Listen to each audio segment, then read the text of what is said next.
राधे राधे दोस्तों, आज हम आपको सुनाएंगे एक संस्कारी बहू की कथा। अगर आप हमारे चैनल पर नए हैं तो प्लीज़ हमारे चैनल अपनी संस्कृति को लाइक करें, सब्सक्राइब करें और शेयर करें। एक नगर में एक बहुत बड़ा साहूकार रहता था। साहूकार के 7 बेटे थे, जिनमें से 6 बेटों का विवाह हो चुका था। साहूकारनी बहुत पैसे वाले थे और जो बहुएं आई थीं वे भी बहुत पैसे वाली थीं। इसलिए साहूकार के घर में किसी चीज की कोई कमी नहीं थी। नौकर चाकर सब काम करने के लिए थे और बहुएं अपना आराम करती थीं। सिर्फ एक खाना बनाती थीं, उसके लिए भी 6 बहुएं आपस में लड़ती झगड़ती थीं। अब जो साहूकार का 7वां बेटा भी शादी के योग्य हो गया था, तब साहूकार ने एक गरीब घर की लड़की साहूकार ने अपने बेटे के लिए पसंद की, जो कि बहुत ही संस्कारी थी। उसका बचपन ही संस्कारों में पला बढ़ा था, क्योंकि उसके मायके वाले, उसकी माँ और पिता बहुत संस्कारवान थे, बहुत पूजा पाठ किया करते थे। तो यही संस्कार उस बहू में भी आ गए जो उनकी बेटी थी। अब साहूकार के 7वें बेटे की भी शादी हो गई। 7वीं बहू घर में आ गई तो 7वीं बहू ने घर में आते ही सबने उसका जोरदार स्वागत किया। अब जब अगले दिन खाना बनाने का नंबर आया तो 6 जिठानियों में खटपट होने लगी। 7वीं बहू ने यह देखा तो क्योंकि उसने तो ये चीजें सीखी ही नहीं थी, उसमें तो संस्कार कूट कूट कर भरे हुए थे। वह तो घर परिवार कैसे चलाते हैं, घर परिवार में कैसे प्रेम एकता होनी चाहिए, यह सब जानती थी। अगले दिन बहू सुबह उठी, नहा धोकर पूजा पाठ करी और अपना रसोई घर में चली गई। रसोई घर में जाकर वह स्वयं ही खाना बनाने लगी। वह चाहती थी कि किसी भी प्रकार की घर में कोई खटपट ना हो, सब मिलजुल कर अपना काम करें। देवरानी जेठानियों में किसी प्रकार का कोई भी मतभेद ना हो और अपना काम स्वयं करना भी चाहिए, क्योंकि इससे शरीर, जो हमारा शारीरिक स्वास्थ्य होता है, वह भी बढ़िया रहता है और किसी प्रकार की बीमारी नहीं होती है और शरीर में चुस्ती फुर्ती बनी रहती है। जब वह रसोई में जाकर खाना बनाने के लिए बैठी तो उसकी जो सास आई, उसने उसे टोका। कहने लगी, अरे बहू, अभी तो तुम नई नई आई हो, तुम क्यों खाना बना रही हो? इस पर बहू ने कहा कि माँ जी, खाना बनाने में क्या बुराई है? सास कहने लगी कि जब बेटा 6 बहुएं हैं, नौकर चाकर हैं, तो तुम्हें खाना बनाने की क्या जरूरत है? इस पर छोटी बहू प्रसन्न होते हुए बोली, मुस्कुराकर बोली, माँ जी, जब कोई हमारे घर रिश्तेदार मेहमान आ जाता है तो हम उसके लिए खाना बनाते हैं कि नहीं, या उसे भूखा रखते हैं? तब उसकी सास ने कहा कि बेटी, हमारे जो शास्त्रों में लिखा हुआ है कि जो भी मेहमान घर पे आए, अतिथि जो भी आपका रिश्तेदार है, उसे भोजन जरूर कराना चाहिए। नहीं तो अतिथि जो है भगवान का रूप होता है, अगर हम उसे भोजन नहीं खिलाते हैं तो हमें पाप लगता है। भोजन खाकर मन प्रसन्न हो जाता है और अतिथि को भोजन कराने से बहुत बड़ा पुण्य मिलता है। बहू बोली, माँ जी, अतिथि को भोजन कराने से पुण्य होता है तो क्या घर वालों को भोजन कराने से पाप होता है? अतिथि भगवान का स्वरूप है, तो घर के सभी लोग भी तो भगवान का स्वरूप हैं। भगवान का निवास तो जीव मात्र में है, भगवान तो कण कण में है। और माँ जी, अन्न और बर्तन तो आपके ही हैं। मैं तो थोड़ी मेहनत करके अपने प्रेम भाव से सबके लिए खाना बनाने आई हूँ, क्योंकि खाना जब मैं रसोई बनाकर तैयार कर दूंगी और तो मुझे भी खाना बनाकर खिलाने से पुण्य प्राप्त होगा कि नहीं? उसकी सास बोली कि बहू कह तो बिल्कुल ठीक रही है। बोली कि ठीक है बेटा, तू रसोई बना ले। उस दिन छोटी बहू ने बहुत स्वादिष्ट खाना बनाया और सबने बहुत प्रसन्न होकर खाना खाया। अब जो है सास सोचने लगी, बहू कह तो ठीक ही रही है कि अगर वह खाना खिलाएगी तो सारा पुण्य तो बहू ले लेगी। इसलिए सुबह नहा धोकर सासू माँ सबसे पहले अपना दैनिक कार्य करके अपना रसोई घर में बैठ गई खाना बनाने के लिए।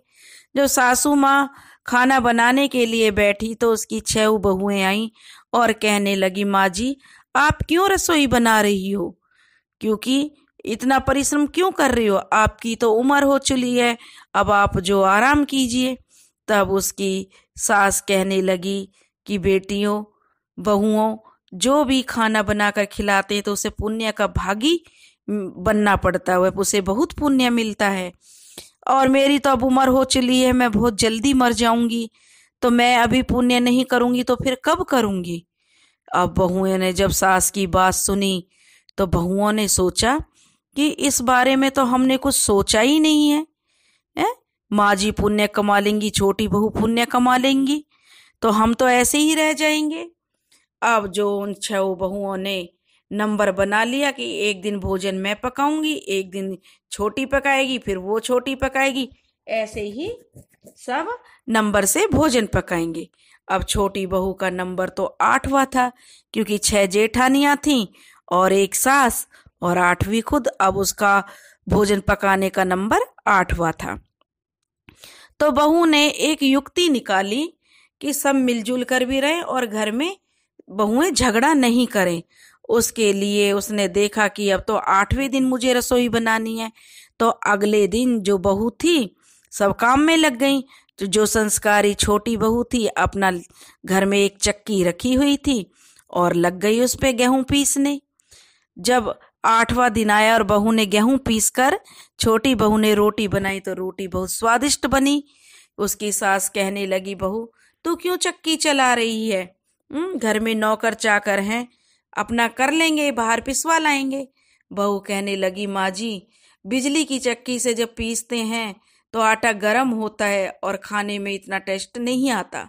हाथ की चक्की चलाने से शरीर का स्वास्थ्य भी ठीक रहता है और जो आटा निकलता है वह भी बहुत पौष्टिक होता है, क्योंकि वह ठंडा होता है। अब उसकी सास तो सोचने लगी बहू तो फिर पुण्य कमाने लगेगी। अब जब उसकी जेठानी और सासों ने देखा तो सबने अपने अपने पतियों से एक एक चक्की मंगाई और लगी आटा पीसने। आटा पीस ले, 2-2.5 सेर तो रोज पीस ही लेती थी। अब उस पिसे हुए आटे से रोटियां बड़ी स्वादिष्ट बनी। सबने जो रोटी खाई तो सबने बहुत तारीफ करी। सब इकट्ठे बैठे प्रसन्न मुद्रा में बैठे थे कि देखो कितना अच्छा स्वादिष्ट खाना बना है। अब जो बहू ने आटा पीसा, अब सोचा बहू ने कि भाई मेरा नंबर तो अब आ ही नहीं रहा है। अब उसने देखा कि चलो क्यों नहीं, मैं खाली बैठ के क्या करूंगी, इससे अच्छा तो है कि अपने झूठे बर्तन ही साफ कर दूं। अगले दिन बहू छोटी बहू बर्तन मांजने लगी तो सास ने बहू से कहा कि बहू तू क्यों बर्तन मांजती है, अभी तो तेरी नई नई शादी हुई है, तेरे गहने खराब हो जाएंगे, कपड़े खराब हो जाएंगे, घर में बहुत नौकर हैं, कर लेंगे। बहू बोली, माँ जी काम जितना छोटा उतना ही उसका महत्व ज्यादा होता है। पांडवों के यज्ञ में भगवान श्री कृष्ण झूठे पत्तल उठाने का काम किया था। दूसरे दिन सास छोटी बहू बर्तन मांजने बैठ गई। उसने देखे सब बर्तन बहुओं, अब छोटी बहू जब मांजने लगी तो सास कहने लगी, अगले दिन सास बैठ गई कि मैं बर्तन मांजूंगी नहीं तो छोटी बहू पहले मांज देगी। अब अगले दिन जब सास बर्तन मांजने लगी तो 6 बहुओं में लग गई कि सारा पुण्य तो ये खुद कमा लेंगी। इसलिए अगले दिन जो 6 बहुएं आपस में खटपट करती थी काम करने के लिए, वो बैठ गई बर्तन मांजने।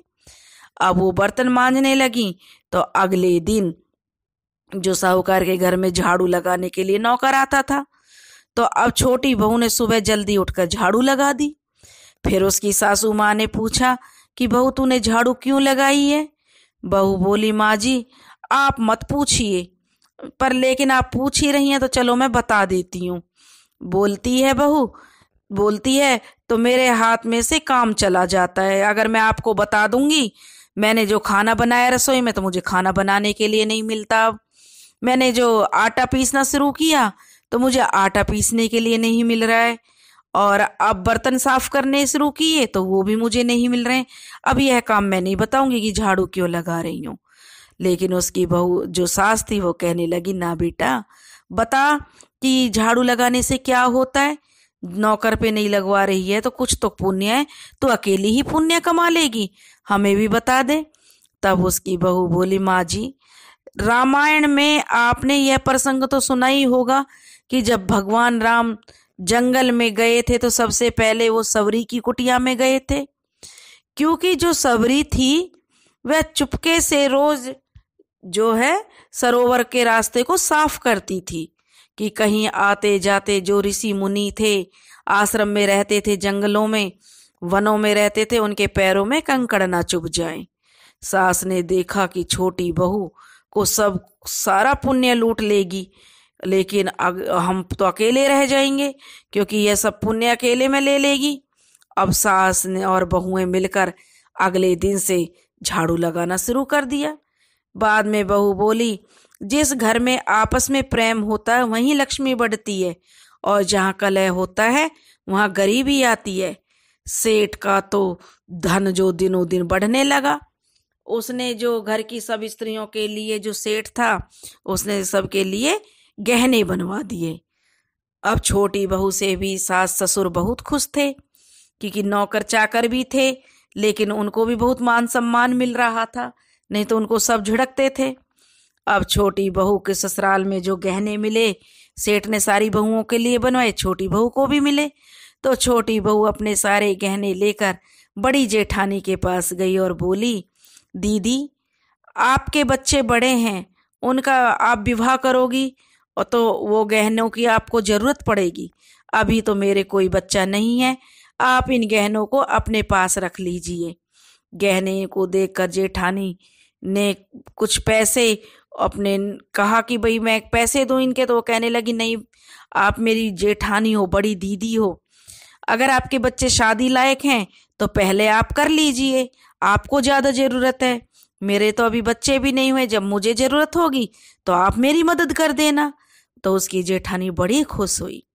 अब जो घर के नौकर थे तो उनमें भी जो साहूकार ने उनका जो पहले तो जो कुछ भी दान पुण्य करता था साहूकार, तो जो साहूकारनी बहुत टोकती थी कि सारा धन ऐसे ही लुटाने पर लगे रहते हो, कभी कुछ कभी कुछ। तो अब जो साहूकारनी कहने लगी सेठ से कि नौकरों को भी कुछ दान पुण्य कर दिया करो, यही उम्र है, अगर आगे कुछ हो गया तो ये पुण्य हमारे हाथ से चला जाएगा। अब जो सेठ ने दान पुण्य करने लगे तो सेठानी भी कहती कि यह भी दान कर दो, यह भी कर दो। तो सेठ जो बड़ा खुश हुआ कि चलो बड़ी जल्दी मान गई है, तो उसने कहा, माँ जी अकेले, जब छोटी बहू ने उन्हें समझाया कि माँ जी अकेले संघर्ष करके क्या फायदा, सब मिलजुल कर करेंगे तो संतोष मिलेगा, घर में पैसे की बरकत होगी और दान करने का तो पुण्य होता है। सास को बहू की बात जो फिर बैठ गई। अब तो वैसे बहू की बात सुनकर खूब दान पुण्य करने लगी, खूब व्रत त्योहार मनाने लगी। पहले तो ननदों को जो अपनी को बुलाती नहीं थी सेठानी, अब तो बहू की देखा देखी अपनी ननदों को बुलाने लगी, भांजे देवतों को बुलाने लगी, सबका लेन देन करने लगी। अब तो सेठ बहुत प्रसन्न हुआ कि उनकी बहनों का भी मान सम्मान घर में होने लगा है। तो पहले तो जो है नौकरों से भी लड़ पड़ती थी, लेकिन अब तो खुद अपने हाथों से ही उन्हें वस्तुएं देने लगी कि ले जाओ ये तुम्हारे काम आएंगी। और आस पड़ोस के लोग भी जो उनसे सीखने लगे, तो आस पड़ोस के लोग भी बहू की, छोटी बहू की बहुत तारीफ करते कि इसने अपने घर को तो स्वर्ग बना ही दिया है, आस पड़ोस में भी इसने बहुत अच्छा मतलब घरों का वातावरण कर दिया है। वो लोग भी पूजा पाठ और वो सब करने लगे, उनके घर की मिसाल दी जाने लगी कि देखो साथ साथ बहुएं हैं, कितने प्रेम से रहती हैं, सारा काम करती हैं। बेकार में पहले तो सात बहुएं जहां भी घर में रहेंगी तो लड़ाई झगड़े होते थे, लेकिन जब से छोटी बहू आई है, साक्षात लक्ष्मी आई है, अब उसकी चारों तरफ वाहवाही होने लगी। अब उसके घर में तो बहुत सुधार हुआ, अब जो है उनका घर खुशहाल हो गया। छोटी बहू ने बड़ी सूझबूझ से काम लिया, तो आपस में भाईचारा जो उनका बना रहा। और सब मिलजुल कर रहने लगे। हे अवसान माता की पूजा करते और पूजा पाठ कथा कहानी कहती आपस में सारी बहुएं। तो जैसे माता लक्ष्मी सेठ के घर में बैठी, वैसे सबके घर में बैठना, कहते सुनते हुंकारा भरते बोलो अवसान माता की जय।